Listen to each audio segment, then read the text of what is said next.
vez com o programa Palavra Inquieta. O programa permanece inquieto, cada dia com novas novidades, novas alterações. Hoje temos aqui a grande novidade, que é a entrevista na casa do grande amigo aqui, poeta Sérgio Vaz, que está lançando essa semana o livro Literatura, Pão e Poesia. Vai ser lançado aqui no Taboão da Serra. E hoje eu quero deixar a palavra com ele. Vamos ter um rapaz também tão inquieto quanto o programa e quanto todos nós aí. Vamos lá. Boa noite, Sérgio. Boa noite. Espero que vocês gostem desse bate-papo aí. E obrigado pela visita aqui, né? Opa, beleza, estamos aí. Sérgio, eu queria começar essa entrevista pedindo para você falar exatamente o que é a Cooperifa para você. Bom, a Cooperifa basicamente é um movimento cultural que transformou um bar em centro cultural e que há 10 anos realiza saraus na periferia de São Paulo.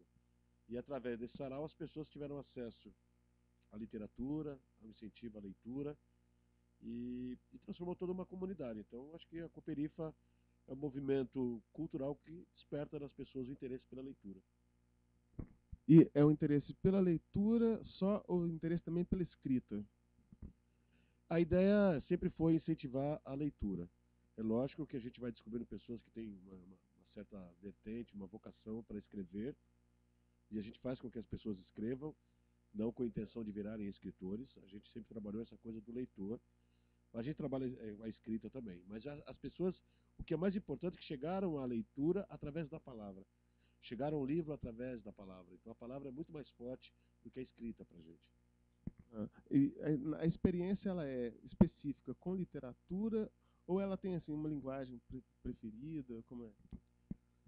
Bom, agora está surgindo essas nomenclaturas. Uns dizem que é literatura marginal, literatura periférica, literatura suburbana, literatura divergente. São todas literaturas que nos representam. Eu gosto de literatura periférica porque nos dá a localização da nossa região, onde a gente mora, da onde a gente vem, que é uma coisa que eu faço questão.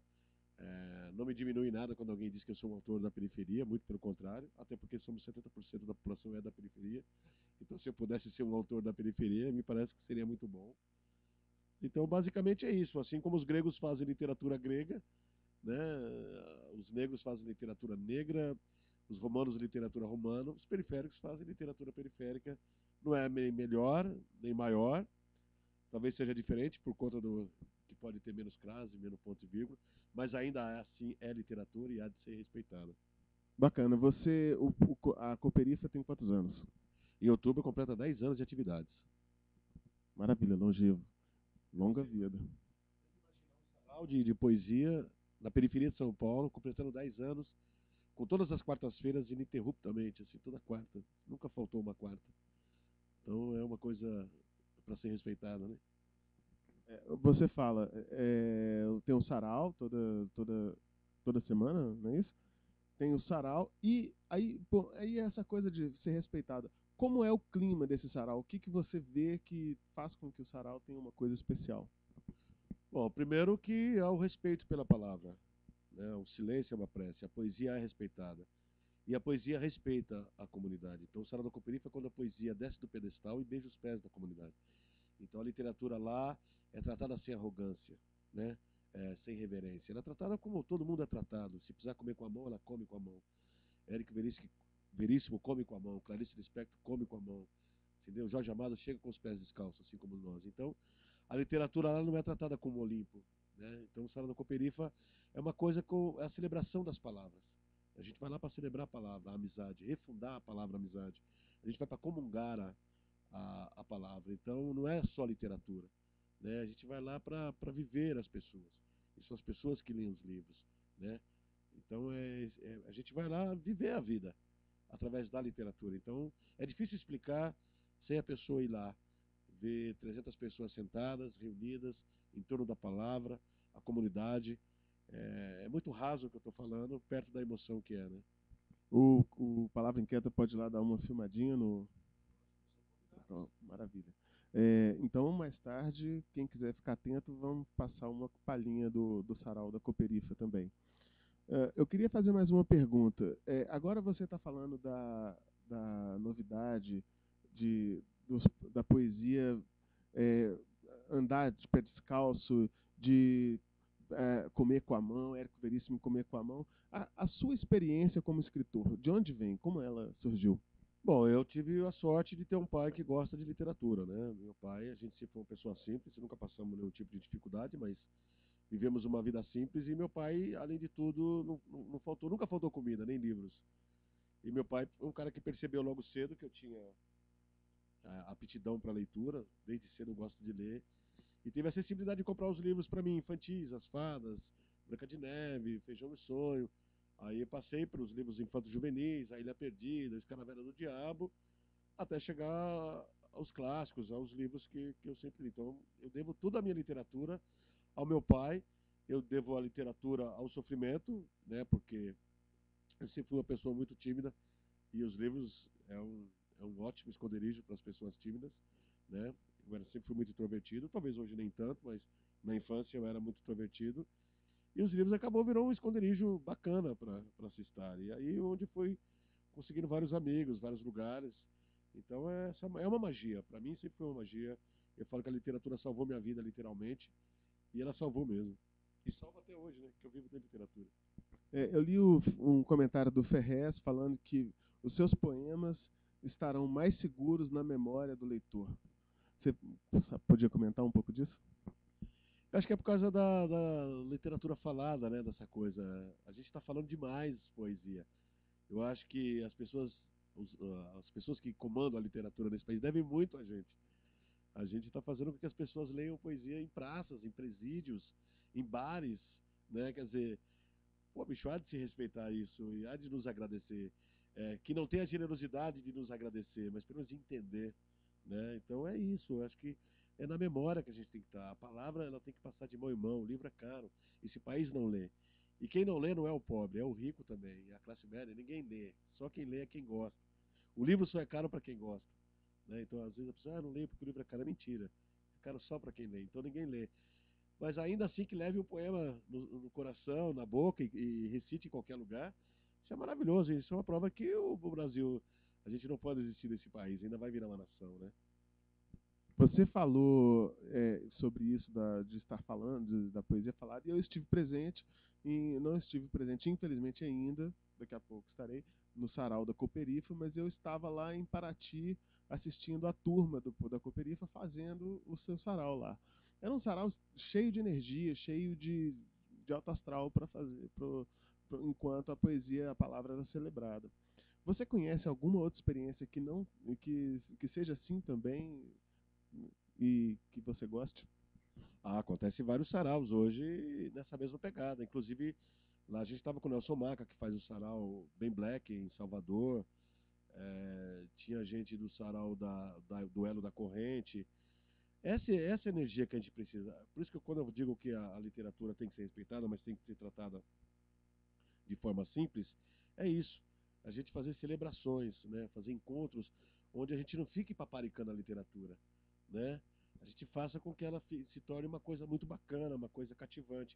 E é isso que a gente faz, com energia, com bagunça, como se fosse samba, como se fosse rap, como se fosse sertanejo. Por que a literatura tem que ser sagrada? A gente tem que desacralizar a literatura, né?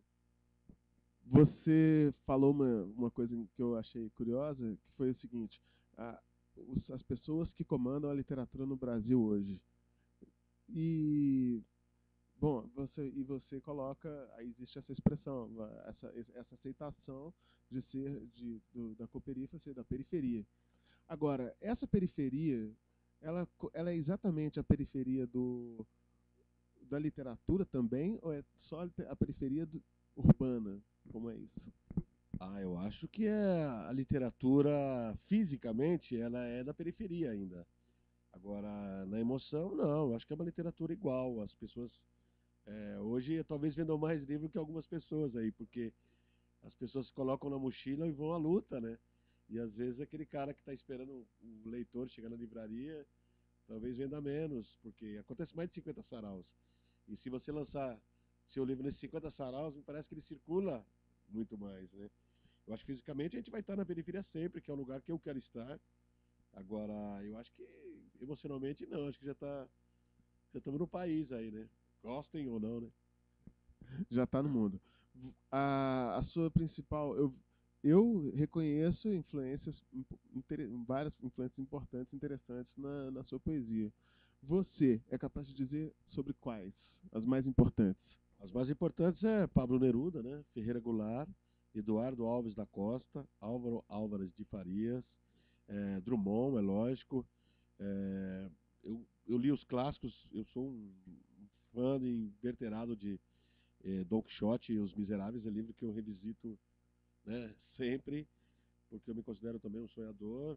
Então a minha base é mais esses poetas engajados, né? Assim, Federico Garcia Lorca. Os poetas, assim, a gente estava falando um pouco antes dessa arte pela arte, né? O Ferreira Goulart tem uma frase que fala: só é justo cantar quando o seu canto arrasta consigo pessoas e coisas que não têm voz, né? E quando eu vi essa frase, eu pensei assim: é isso que eu quero ser. Eu quero ser um artista, ainda que medíocre, mas que a minha arte represente alguma coisa para alguém, né? Que fale por uma pessoa que não possa falar, que represente o descamisado, que represente o faminto, e sem nenhum tipo de cheguevarismo, né?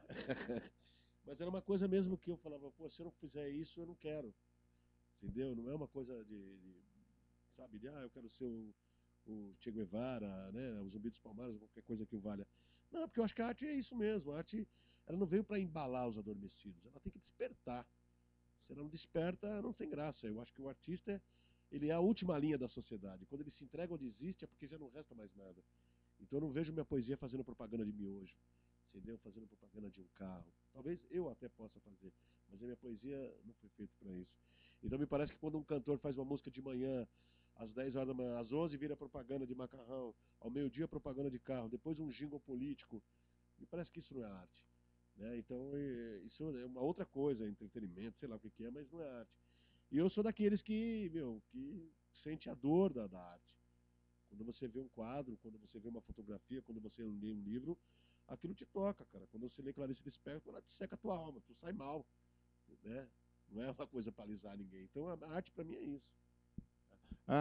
A poesia, ela costuma ser, por excelência, a expressão da individualidade, do eu lírico, daquele personagem que costuma ficar um pouco afastado, ou afastado ou observando o mundo.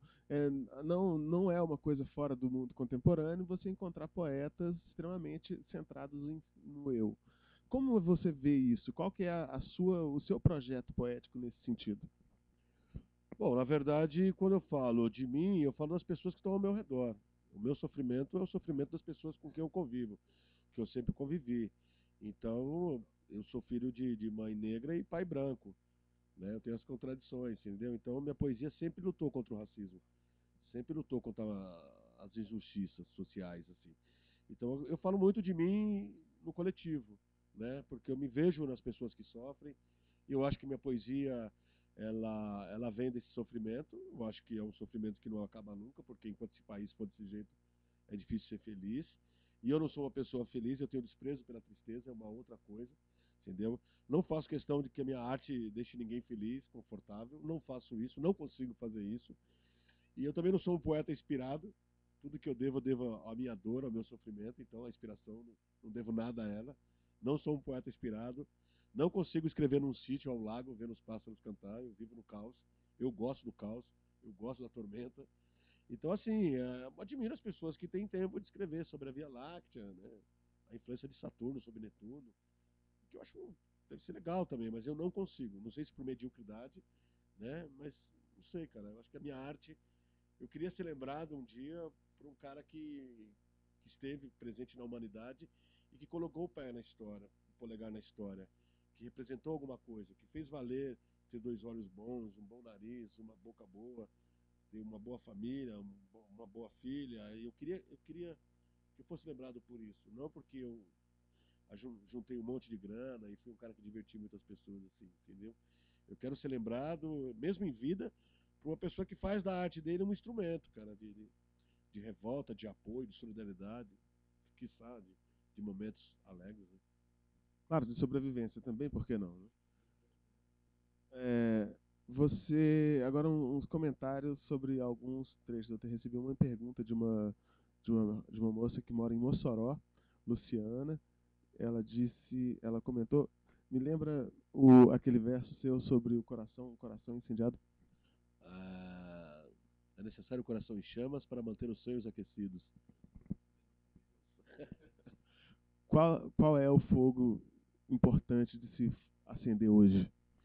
Cara, eu acho que a gente precisa queimar a mediocridade, cara. Eu acho que não dá para ser hipócrita, não dá para ser medíocre. Eu acho que hoje ninguém tem direito de ser medíocre. Ele pode ser menos informado, analfabeto, pode ter menos grana, mas não dá para ser medíocre, cara. Eu acho que a gente precisava colocar a mediocridade numa pira de fogo e meio-dia todo mundo colocar a mediocridade lá, incendiar, sabe? Não dá para viver essa vida sendo medíocre, cara. Quando a pessoa não sabe, tudo bem, mas depois que sabe o que é mediocridade, é muito difícil. Eu acho que isso que atrapalha a gente, cara, em ser medíocre, cara.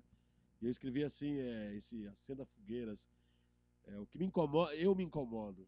Eu sou meu maior inimigo. Quando eu tô quieto, me provoco. É comigo que eu brigo. Entendeu? Assim, eu tenho raiva de ser o que sou. Então, todo dia eu tento melhorar.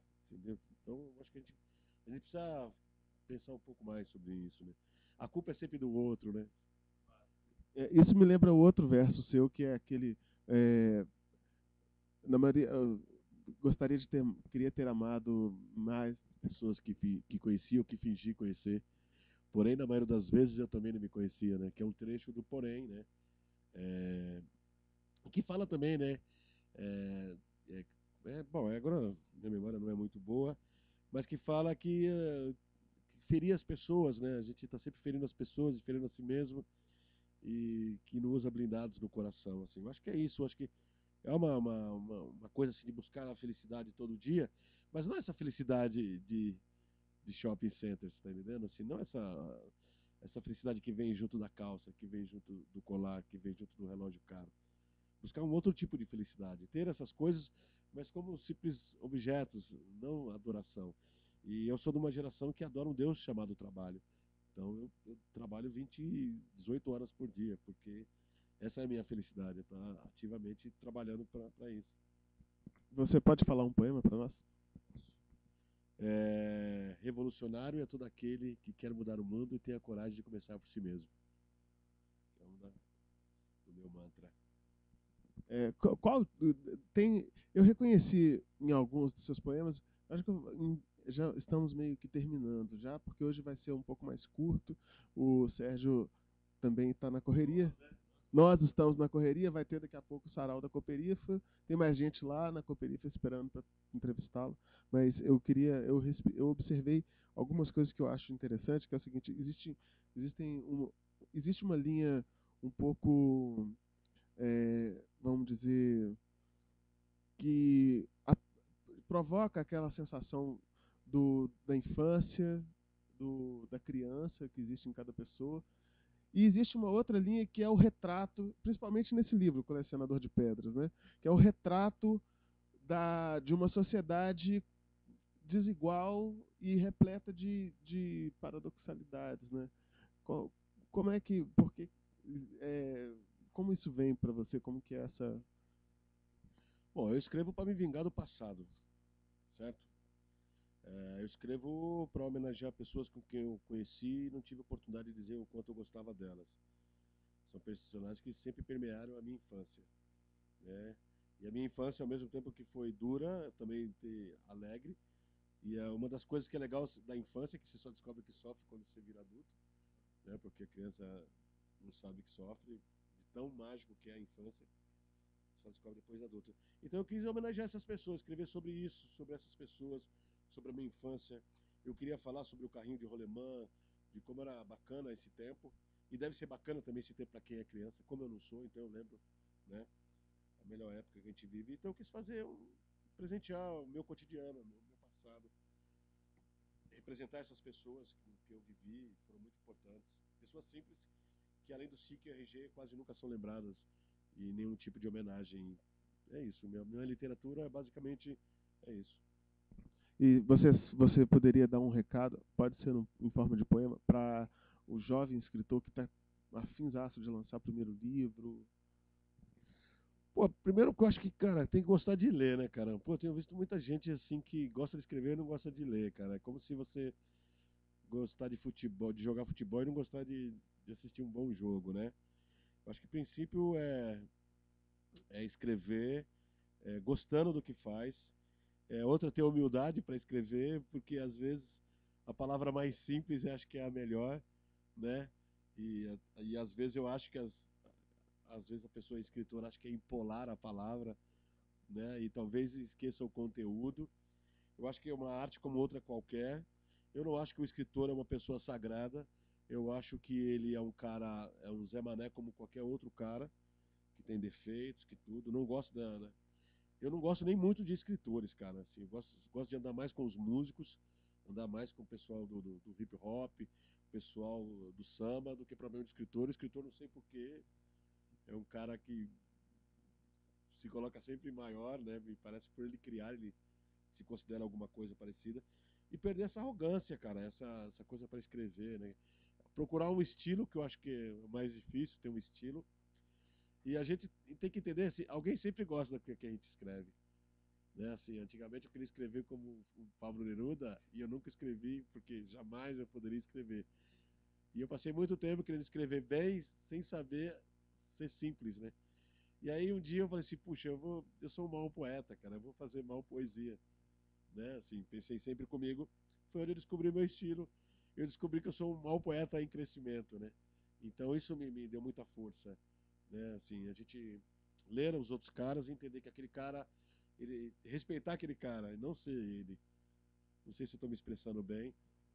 Às vezes o cara fala assim, eu quero tocar que nem o Chico, compor que nem o Chico. E talvez ele compondo que nem ele, talvez o Chico possa falar, pô, eu queria compor que nem o Léo, né? Assim, procurar um estilo, né? Assim, se o estilo for esse igual ao de fulano, não tem problema, mas não forçar isso. Eu acho que escrever naturalidade. Eu acho que o poeta, eu acho que o poeta é o psicólogo das coisas. O poeta é o psicólogo do cotidiano, né? E eu acho que é uma coisa de observar, né? Observar as coisas, os detalhes, observar as pessoas, a simplicidade, né? E me parece assim que as pessoas já querem escrever os clássicos, né? Querem, não sei, eu acho que parar e ficar olhando, eu gosto muito disso. Já tive problema de ficar encarando as pessoas, assim, de encarar parar no lugar e ficar viajando, tentando imaginar, pô, quem mora aí, como vive, sabe? Nas oficinas que eu faço, eu gosto sempre de falar assim, meu, se você não observar as palavras, porque tem palavras que emocionam, né, cara? Por exemplo, a efêmera, puta, se eu pudesse eu me ajoelhava diante dessa palavra, eu acho essa palavra saudade, é uma palavra que, né, maravilhosa. E é isso, gostar disso me parece que é um bom caminho. Eu não tenho a forma, mas me parece que é um bom caminho. Ser humilde diante das palavras, diante das emoções. Maravilha. Dá pra gente fechar com um poema? É. Por favor. Bom, queria aproveitar o espaço, agradecer por vocês estarem aqui na minha casa. Sexta-feira é o lançamento do meu livro Literatura, Apoio e Poesia, da Global Editora. É meu 7º livro, é um livro de crônicas, algumas frases que eu posto no Facebook, no Twitter. Nesse dia o livro vai custar apenas R$ 15. R$ 15 a preço de poesia.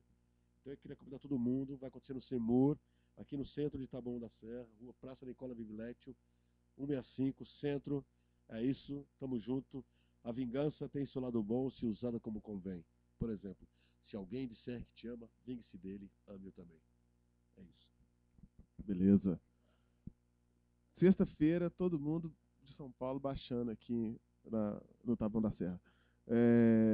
Para ter alguma, para tirar as dúvidas, colecionador de pedra, www.colecionadordepedras1.blogspot.com, decorei.